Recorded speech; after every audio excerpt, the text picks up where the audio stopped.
NEET സമരം നടത്തിയ cockroach പാർട്ടിക്ക് പിറകിൽ ആരാണ്?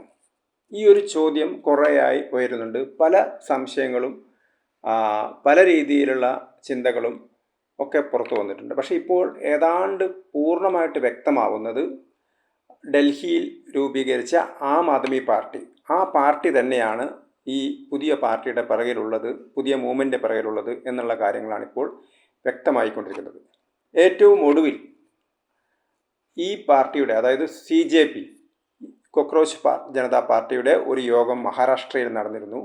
അവിടെ വെച്ച് മഹാരാഷ്ട്രയിലെ ആം ആദ്മി പാർട്ടിയുടെ യുവജന വിഭാഗം നേതാവ്, അദ്ദേഹത്തിൻ്റെ പേര് അജിങ്ക്യ ഷിൻഡെ എന്നാണ്. അദ്ദേഹത്തെയാണ് ഇപ്പോൾ പുതിയ CJPയുടെ, അതായത് കോക്രോച്ച് പാർട്ടിയുടെ സംഘടനാപരമായ ചുമതല, അതിൻ്റെ ഓർഗനൈസിംഗ് സെക്രട്ടറി ആയിട്ട് അദ്ദേഹത്തെ നിയമിച്ചിരിക്കുകയാണ്. അപ്പം ഈ ഡൽഹിയിൽ നടന്നൊരു മൂവ്മെൻറ്റിനെ ഒരു ദേശീയ പാർട്ടിയാക്കി മാറ്റുന്നതിൻ്റെ ഉത്തരവാദിത്തം ഇപ്പോൾ വന്നിരിക്കുന്നത് ആം ആദ്മി പാർട്ടിയുടെ മഹാരാഷ്ട്രയുടെ ഘടകത്തിൻ്റെ നേതാവായിട്ടുള്ള, അധ്യക്ഷനായിട്ടുള്ള ഷിൻഡേക്കാണ് കൊടുത്തിരിക്കുന്നത്. അതിൻ്റെ അർത്ഥം പൂർണ്ണമായിട്ടും ഇത് AAPയുടെ ഒരു പ്രോഡക്റ്റാണ് എന്നുള്ളതാണ്. AAP എന്ന് പറയുന്ന പാർട്ടി തന്നെ രൂപീകരിക്കുന്നത് 2012 അണ്ണാ ഹസാരെയുടെ നേതൃത്വത്തിലുള്ളൊരു മൂവ്മെൻറ്റിൻ്റെ ഭാഗമായിട്ടാണ്.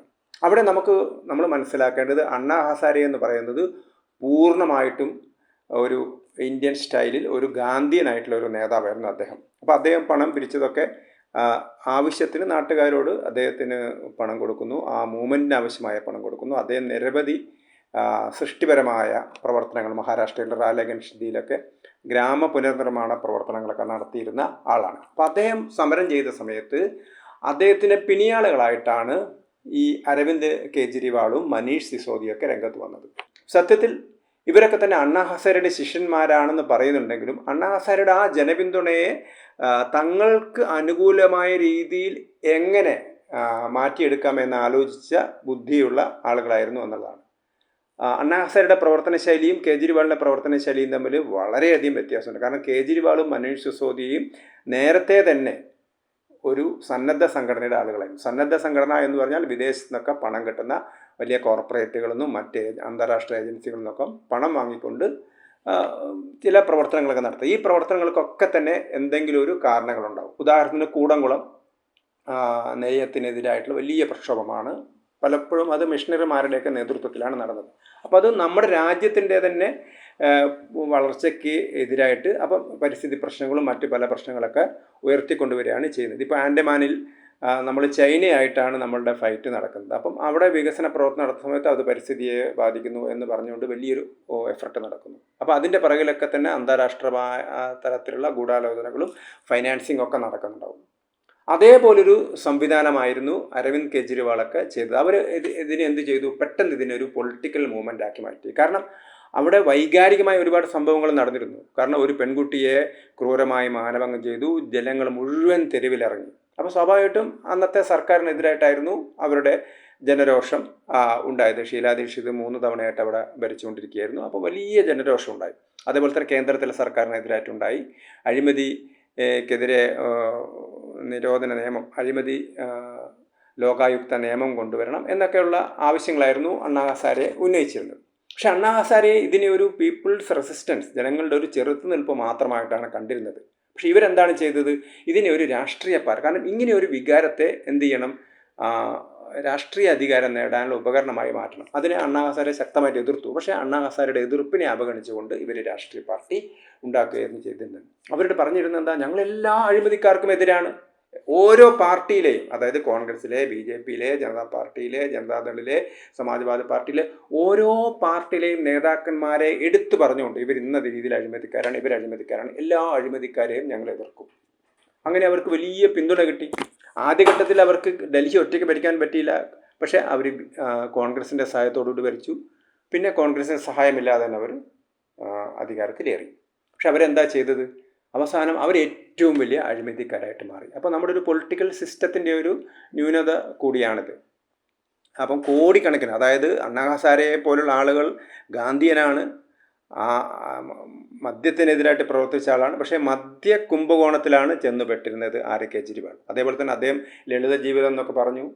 പക്ഷേ കോടിക്കണക്കിന് രൂപയാണ് അദ്ദേഹത്തിൻ്റെ ഔദ്യോഗിക വസതിയൊക്കെ മോടി പിടിപ്പിക്കാൻ വേണ്ടി കോടികൾ, ലക്ഷങ്ങളല്ല കോടികളാണ് ചെലവഴിച്ചത്.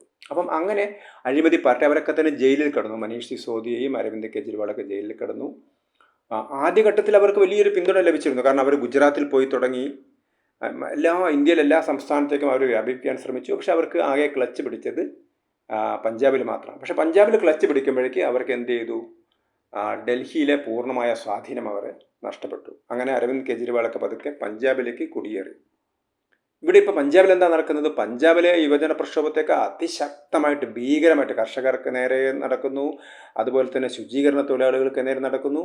അപ്പം ഒരു ഭാഗത്ത് അരവിന്ദ് കെജ്രിവാൾ ഡൽഹിയിലെ വിദ്യാർത്ഥികൾ അക്രമം നടത്തിയ സമയത്ത്, പാർലമെൻറ്റിലേക്ക് മാർച്ച് നടത്തിയ സമയത്ത് പോലീസ് അവരെ വിരട്ടി ഓടിച്ചിട്ടുണ്ട്. അപ്പോൾ അന്ന് പറഞ്ഞു, അരവിന്ദ് കെജ്രിവാൾ പറഞ്ഞത് മോദിയെ ജനറൽ ഡയർ എന്ന് പറഞ്ഞ് വിശേഷിപ്പിക്കുകയാണ് ചെയ്തത്. പക്ഷേ ഇതേ കെജ്രിവാളിൻ്റെ പാർട്ടി എന്താ ചെയ്തത്?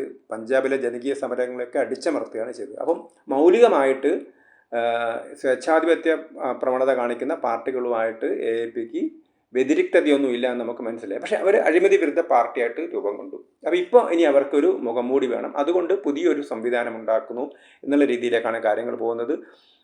എന്നാൽ AAP സർക്കാരിൻ്റെ ഇതേ രീതിയിലുള്ള AAP സർക്കാർ പഞ്ചാബിലും നിരവധി ക്രമക്കേടുകൾ നടത്തിയിട്ട്, പരീക്ഷാ ക്രമക്കേട് നടത്തിയിട്ടുണ്ട്. അതിനെതിരായിട്ട് അതിശക്തമായിട്ടുള്ള വിദ്യാർത്ഥി സമരം നടക്കുന്നുണ്ട്. അവിടെയൊന്നും കോക്രോച്ച് പാർട്ടിക്കൊന്നും പറയാനില്ല. പലതവണ ജാർഖണ്ഡിലെ കാര്യങ്ങൾ പറഞ്ഞു. അപ്പോൾ അവർ പറഞ്ഞു ഞങ്ങൾക്ക് പനിയാണ്, ഞങ്ങളുടെ നേതാക്കന്മാരൊക്കെ സമരം ചെയ്ത് ക്ഷീണിച്ചിരിക്കുകയാണെന്നൊക്കെയാണ് അവർ പറഞ്ഞത്. ഇപ്പോൾ അവർ പറഞ്ഞു ഞങ്ങൾ പിന്തുണയ്ക്കാം എന്നൊക്കെ പറയുന്നുണ്ട്. രാഹുൽ ഗാന്ധിയും പറയുന്നുണ്ട് കേട്ടോ, പിന്തുണയ്ക്കാം. രാഹുൽ ഗാന്ധി പറഞ്ഞ എന്താണ്? രാഹുൽ ഗാന്ധി പറഞ്ഞത് നിങ്ങളുടെ നിവേദനങ്ങളൊക്കെ തരൂ, നിങ്ങളുടെ ഡിമാൻഡുകളൊക്കെ അയച്ചു തരൂ, ഞങ്ങൾ പഠിക്കാം, ഞങ്ങൾ ശ്രമിക്കാം എന്നൊക്കെ. സത്യത്തിൽ കോൺഗ്രസിൻ്റെ സഖ്യകക്ഷിയാണ് ഇവിടെ ഭരിക്കുന്നത്. കോൺഗ്രസും ഭരണത്തിലെ കക്ഷിയാണ് ജാർഖണ്ഡിൽ. അപ്പം രാഹുൽ ഗാന്ധിക്ക് നേരിട്ട് ആജ്ഞാപിച്ചാൽ മതി, നിങ്ങൾ CBI അന്വേഷണത്തിൽ ഉത്തരവിടും, അതിന് ഉത്തരവാദികളായ ആളെ അറസ്റ്റ് ചെയ്യൂ. അതുമാത്രമേ അവരെ പരിമിതമായ ആവശ്യങ്ങളാണ് വിദ്യാർത്ഥികൾക്കുള്ളത്. ആ പരീക്ഷ ക്യാൻസൽ ചെയ്യണം, അഴിമതി നടത്തിയ ആളുകളെയൊക്കെ നടപടിയെടുക്കണം. അപ്പം അങ്ങനെയുള്ള കാര്യങ്ങൾ ചെയ്യാൻ വേണ്ടി പെട്ടെന്ന് തന്നെ രാഹുൽ ഗാന്ധിക്ക് കഴിയുമെങ്കിലും അദ്ദേഹം അതിന് നേരെ കണ്ണടച്ചിരിക്കുകയായിരുന്നു. ഇപ്പം ആ സമരം ഇങ്ങനെ വളരെ ശക്തി ആർജിക്കുകയാണ്. അപ്പം ഇവിടെ സ്വാഭാവികമായിട്ടും ജനങ്ങൾക്ക് ഉണ്ടാകുന്ന ഒരു അൺട്രസ്റ്റിനെ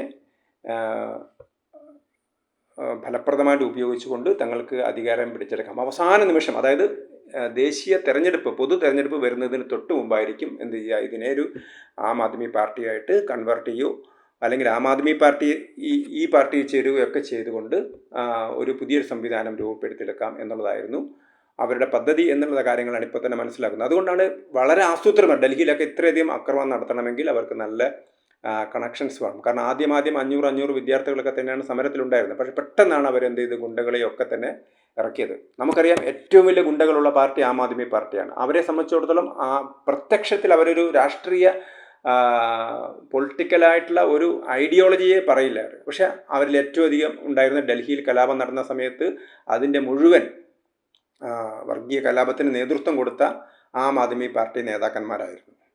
അവരിൽ പലരെയും ഇപ്പോൾ അറസ്റ്റ് ചെയ്തു. അതിലൊരു പോലീസ് ഉദ്യോഗസ്ഥനെ അടിച്ചു കൊന്ന ആളുകൾ വരെ ഇതിനകത്തുണ്ട്. ആം ആദ്മി പാർട്ടിയുടെ കൗൺസിലായിരുന്നു. അങ്ങനെ ഒരു മുസ്ലിം വർഗീയതയുടെ ഒരു താവളം കൂടിയാണ് ഡൽഹി, അല്ലെങ്കിൽ ആം ആദ്മി പാർട്ടി.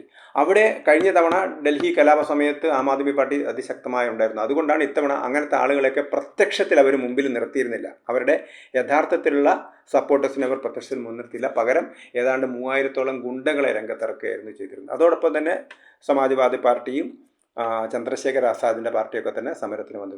ഇപ്പോൾ നമുക്ക് വ്യക്തമായിരിക്കുന്നത് ഈ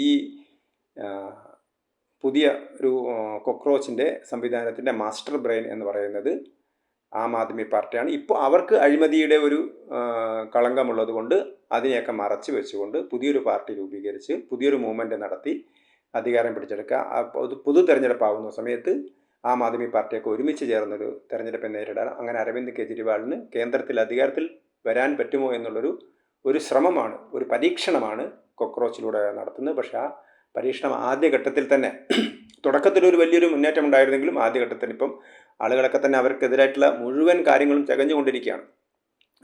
ഇത് കോക്രോച്ചിൻ്റെ നേതാക്കന്മാരുടെ വീടുകളിലൊക്കെ പോകുന്നു, വീഡിയോ എടുക്കുന്നു. ഏതാണ്ട് 9000 സ്ക്വയർ ഫീറ്റുള്ള വീടുകളിലൊക്കെയാണ് ഇവർ താമസിക്കുന്നത്. അതേപോലെ തന്നെ മറ്റൊരു നേതാവ് പ്രധാനമന്ത്രിയുടെ ബിരുദത്തെക്കുറിച്ചോ, അപ്പോൾ അദ്ദേഹത്തോട് പത്രക്കാർ ചോദിക്കുന്നു, നിങ്ങൾ പ്രധാനമന്ത്രിയുടെ ബിരുദത്തെക്കുറിച്ചല്ല, നിങ്ങളുടെ ബിരുദത്തെക്കുറിച്ചല്ല ഞങ്ങൾ ചോദിച്ചത്, നിങ്ങൾക്ക് ലോൺ കിട്ടിയത് എവിടെ നിന്നാണ്, എന്താണ് നിങ്ങൾക്ക് ഹോസ്റ്റലിലെ സർട്ടിഫിക്കറ്റ്സ് എവിടെ, നിങ്ങൾക്ക് എന്ത് വായ്പയാണ് കിട്ടിയിരിക്കുന്നത്, ബാക്കി അല്ലെങ്കിൽ നിങ്ങൾക്ക് കോളേജിൽ നിന്ന് കിട്ടിയിരിക്കുന്ന, യൂണിവേഴ്സിറ്റിയിൽ നിന്ന് കിട്ടിയിരിക്കുന്ന സ്കോളർഷിപ്പിൻ്റെ രേഖകളെവിടെ, ബാക്കി എവിടെ, ബാക്കി പണം നിങ്ങൾ ഏത് ബാങ്കിൽ നിന്നാണ് ലോൺ എടുത്തിരിക്കുന്നത് എന്നുള്ള രേഖകൾ ചോദിക്കുന്ന സമയത്ത്, കാരണം പൊതുജനങ്ങളുടെ ഭാഗത്തു നിന്നുകൊണ്ട്, വിദ്യാർത്ഥികളുടെ ഭാഗത്തു നിന്നുകൊണ്ട് സർക്കാരിനെതിരായിട്ട്, അധികാരികൾക്കെതിരായിട്ട് സമരം ചെയ്യുന്ന നേതാക്കന്മാർ ട്രാൻസ്പെറൻ്റ് ആയിരിക്കണ്ടേ, അവരുടെ വ്യക്തിപരമായ കാര്യങ്ങൾ പറയണ്ടേ. നിങ്ങൾക്ക് എങ്ങനെയാണ് 5 ലക്ഷവും 10 ലക്ഷവും മാസ വാടകയുള്ള വീടുകളിൽ താമസിക്കാൻ കഴിയുന്നത്? അവിടെ മാധ്യമപ്രവർത്തകർ അവിടെ എത്തിയിരിക്കുന്നു. അപ്പം ഇപ്പോൾ അവർ പറയുന്നത് എന്താണ്, മാധ്യമപ്രവർത്തകർ ഞങ്ങളുടെ സ്വകാര്യതകളിലേക്ക് കടക്കുന്നു. അപ്പോൾ ഇത് തന്നെ അവർ നിലവിലുള്ള നിയമത്തിനെതിരായിട്ടാണ് അവർ പാർലമെൻറ്റിലേക്കും ഒക്കെ മാർച്ച് ചെയ്തതും ഒക്കെ തന്നെ എല്ലാ രീതിയിലും ചെയ്തത് എന്താണ്, നിയമവിരുദ്ധമായ പ്രവർത്തനമാണ്. ഇപ്പോൾ അവർ പറയുന്നു ഞങ്ങളുടെ സ്വകാര്യതയിലേക്ക് കടന്നു കയറുന്നു എന്നുള്ള പറയണം. അപ്പോൾ ഇത് ഏതാണ്ട് ഈ പാർട്ടി എക്സ്പോസ്ഡ്, ജനങ്ങളുടെ മുമ്പിൽ അവർ തുറന്നു കാണിക്കപ്പെട്ടിരിക്കുകയാണ്. ഇതിൻ്റെ പിറകിൽ ആം ആദ്മി പാർട്ടിയാണെന്നുള്ള കാര്യമാണിപ്പോൾ വ്യക്തമായിട്ടും പുറത്തു വന്നിരിക്കുന്നത്.